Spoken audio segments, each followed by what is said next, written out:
Hello, people of the internet, and welcome to another episode of the Final Countdown here on Pez of the Mind. I am Oh, James Phoenix. He's Chris the Mole, hello, Internet. and this is the show where I count down the top 5 of whatever the hell I feel like counting down that month. And this month we will be continuing our ongoing Year of Heroes, where we are going to count down our top 5 hero fails.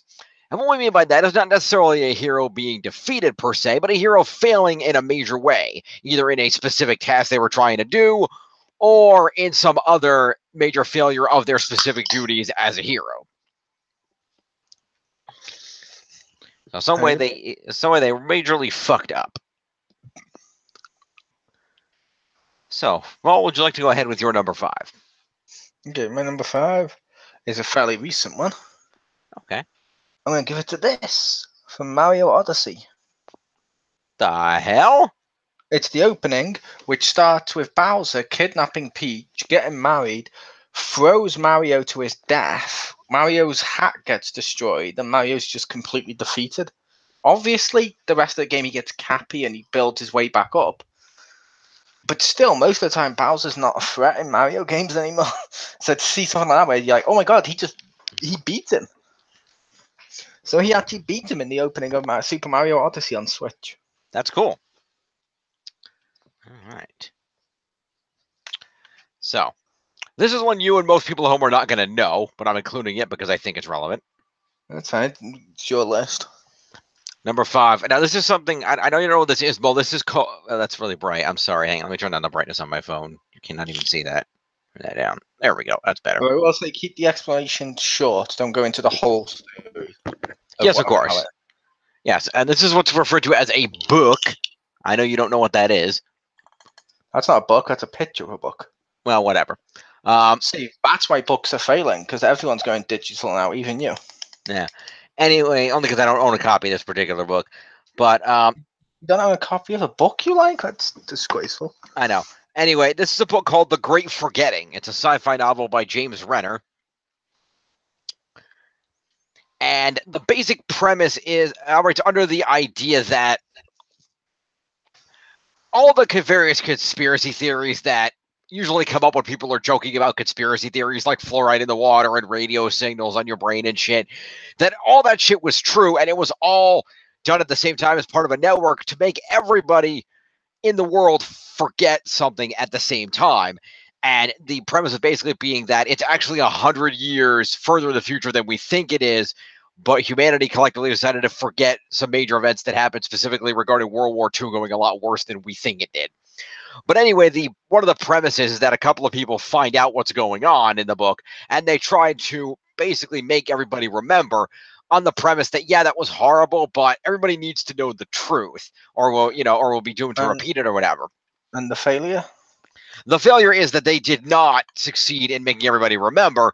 They did manage to find some of the friends that were purportedly dead, but were actually on a hidden island somewhere, but they did not succeed in making everybody remember. They got close, but they didn't pull it off. So they failed in undoing the Great Forgetting, which was their main goal. Fair enough. So there you go.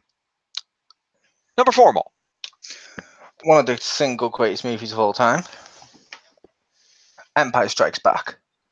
Because that is a great failure. Luke finds out who his dad is, loses a limb, Han gets frozen in carbonite. It ends on a complete downer, and it's fucking brilliant. So Star Wars Episode 5, because they don't win in that. They're literally leaving with their tails between their legs after getting completely their ass just handed to them by the bad guy. So yeah, that'd go up there as a great failure. Yep.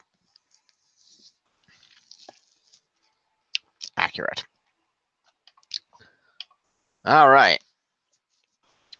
So the fail on this one is going to be from one of my favorite book series, and that's Animorphs.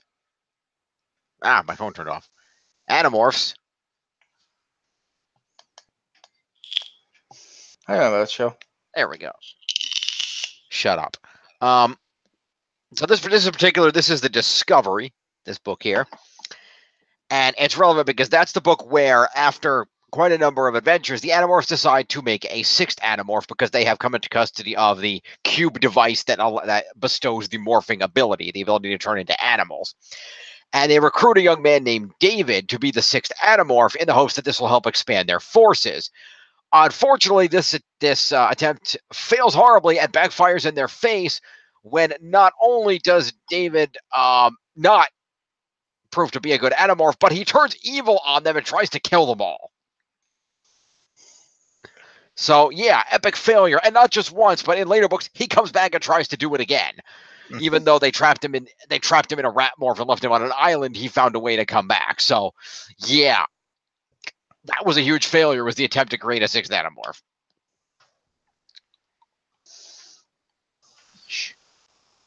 Mole. My number Number 3. 3. Yep. The death of Jason Todd. Because obviously Jason Todd wasn't that good. People wanted him dead. They voted for it. But still, the actual act is still a big failure for Batman. And it haunted him for years, where he'd bring up the failure of Jason Todd. To the point, even Superman uses it against Batman at one point. When they reintroduce Supergirl and stuff, and he's like, no, we need to stop her, blah, blah, blah, blah. And Superman even asks him, what would you do if it was Jason Todd? And Batman's like, oh, and like, you see like the thought bubble, and Batman even mentions the fact Superman's mentioned that means he wants me to know how serious this is. And it just followed him for years. It was a great failure. Nice. And it was, that's true. Your number 3? Yes. What me? My number 3, and this happened a few times over the course of the franchise, and I had to pick one because I wasn't going to do it more than once, but this was kind of really the most well-known one, and that was the utter defeat of the Power Rangers at the end of Power Rangers Turbo. When, Divatox overwhelmed them, her forces stormed their command center and destroyed it. Alpha was damaged. They couldn't even talk. Demetria was gone. Their former mentor, Zordon, was known to have been kidnapped. They had no powers. They're in tattered clothing. They were completely and utterly defeated. They had nothing. Obviously, at the beginning of the next season in space, it kind of resolves itself, but the Rangers were completely and utterly defeated. And while they had been defeated before, like when Lord Zed showed up and destroyed the original Zords and stuff, this was like just on a whole nother level. This was complete and utter defeat. And I feel like of all the defeats the Rangers have suffered, that was one of, if not the most severe defeat. To be fair, the exact same thing happened like 2 years earlier. They blew up the command center. They destroyed all the power coins. They had to go on a Zeo quest to get their powers back. That's true, but they did immediately find the power chamber and have the alien Rangers covering things, so they weren't completely, totally fucked. To be fair, the alien Rangers weren't really there when it was all blown up and stuff. And it did end with, oh, what's going to happen? Then they find the power chamber. You don't really know what's going to happen. I mean, it's like that one. Literally, the next episode, they're in space getting new powers. So does that one suddenly undo that one? No, but I feel like it's more relevant that, like, with the Turbo one, the Piratatrons were everywhere. Divatox was literally sitting in a throne outside the command center. Like, that's another level of just two idiots managed to sneak a bomb in. Yeah, with which Rangers they were, no one really thought the Turbo replacements were good. That is true. But they defeated like the Prime Rangers, and you're like, oh shit. Right. So fair enough. So yes, Turbo finale, which would be Chase Into Space Part 1, I think, or somewhere in that area. All right, Mole, you're number 2. My one, technically, they beat the bad guy. Okay. But that's fine, because, like we said, they can fail other ways. This had a lasting impact that even to this day is still used in comic books. Okay. The death of Superman. Mm-hmm. Even to this day, they still think they feel the need to kill off characters just to resurrect them afterwards because of how much money and news headlines this got. Like, this was a huge fucking deal at the time when they killed Superman. Like, it was a major deal. Like, major news outlets were reporting on it. Like, oh my god, they're gonna kill Superman, and they did, and you don't think Superman will die, and then he does in the comic. He actually dies, and that's cool. It's true, he does. It was like, yeah, you're number 2. Yeah, all right. So, number 2, this is a recent one, but I certainly think it bears mentioning, even though everybody is fully aware that it's not going to last. Switch over to me. And that would be the Avengers failing to stop Thanos and Thanos erasing half the people in the universe. Because a lot of people did not see that coming. I certainly didn't. And I still remember the theater when he snapped, everybody wiped, and then Thanos just smiled, and then it went to credits, and there was an audible gasp in the theater. And it was just a major moment. I think it was really cool that for once, for the first time in one of these movies, the heroes did not win, and I think that was a really cool way to do that. And it was a really big deal because they wiped out half the characters in this poster. So, yep. I will make the case, in my opinion, with that one. The first death in that movie is the best. Okay.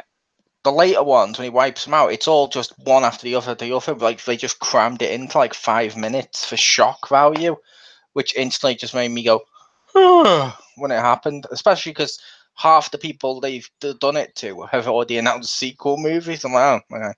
True. That's not gonna stick.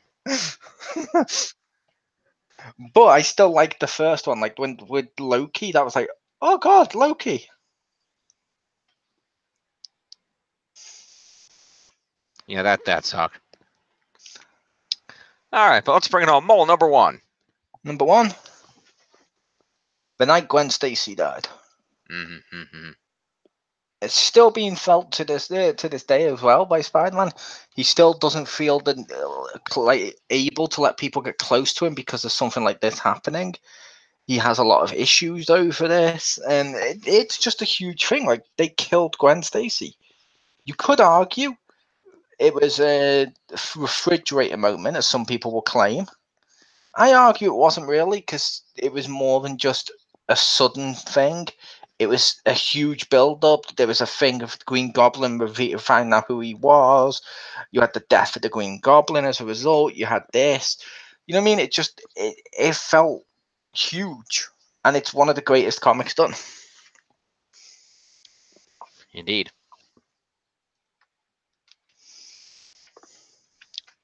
Yeah, that was a big deal. And I think it did still have a decent emotional effect when they did it in The Amazing Spider-Man 2, but it was hurt a little bit by how they portrayed it, because you couldn't tell if she died from the web or her head hitting the ground. Yeah, no, I didn't, because that film was terrible. She bounced off the floor, and it didn't have the whole thing of he tricked him and all the other. It just felt like, oh, you're doing this because you have to. Fair enough. Amazing Spider-Man 2 sucks so bad. Like, their post-credit scene is, oh look, we're gonna shoehorn in 6 villains for the next film, and look, here they all are on the wall, so you don't need to worry about the backstory. You know it. We make them. Yeah. Done. And, for God's sake, why are you doing this? Yep. But your number 1.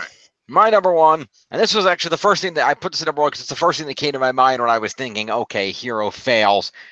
Not a superhero per se, but definitely the hero of the film. And it was a pretty big fail, because it's one thing, okay, you don't complete a goal or you kill somebody, but when you fuck up this badly, it's a whole nother to-do. And that is, in Back to the Future, Marty McFly accidentally creates Hell Valley. He does. Of course, by buying a comic book in the future and old Biff overhearing that Doc has a time machine, he steals it, goes back in time, gives himself the almanac so that he can win a lot of gambling and get rich, thus changing 1987 into a horrible alternate reality where Biff Tannen is rich and powerful and married to your mother, or his mother, and just an absolutely horrible place to live. And it's referred to as the Hell Valley timeline, primarily because when he first gets there, the Hell Valley sign is on the ground and somebody has spray painted an E over the I. So as far as I've seen on the internet, it's apparently referred to as Hell Valley. So, but that was amazing. Like, rewriting the entirety of history to fuck everybody. That's a whole nother level of failure. I will say, it doesn't fuck everyone. Well, the fuck's a lot of people. Technically, no. Really? Remember what Doc said about the hand that it just creates alternate worlds? That's why they can't go back to where they were, because it's creating an alternate timeline. But he goes, but if we can go back there, we can go back to the original one, because it's like essentially split it. Mm-hmm. So it's created like a parallel world. Everybody in that parallel world got fucked anyway. Yeah. We're going to put it that way. But yeah, so there you go. But that was still cool. I love Yeah. Back to the Future 1, 2, and 3. Yeah, that's great. I have 2 DVD sets and that fancy-ass Blu-ray set with a flux capacitor on the front that came with the whole animated series. Nice. I love that. I have the animated series. I have the films on DVD, VHS, and I also have them on Blu-ray.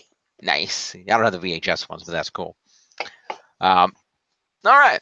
So this has been the final countdown. Mo, thank you for joining me. Peace. And please do join us next month when we will be continuing our year of heroes, and our topic is going to be the best hero transformations. So that should be fun. All of which are Goku. All of which are what? All of which are Goku. Yeah. You're not wrong. I'm kidding. Only one transformation per character. Yeah. But still. Will it be pink hair? Will it be blue hair? Stay tuned to find out. Pink hair's not Goku. Noob. That's not. That's Goku Black, which is an alternate worlds version of Goku, which is possessed by the spirit of a Kai. Okay. And he only goes blue because he's fought them and saw how they go Super Saiyan, so he does it himself. And it's Super Saiyan Rose. Oh, okay.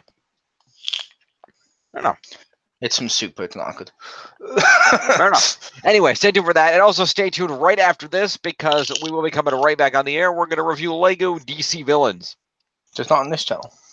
Which will be over on the Gaming Zone channel, yes. So stay tuned for that. Head over to the Gaming Zone channel for that. Yep. See you next time, folks. Peace. Peace.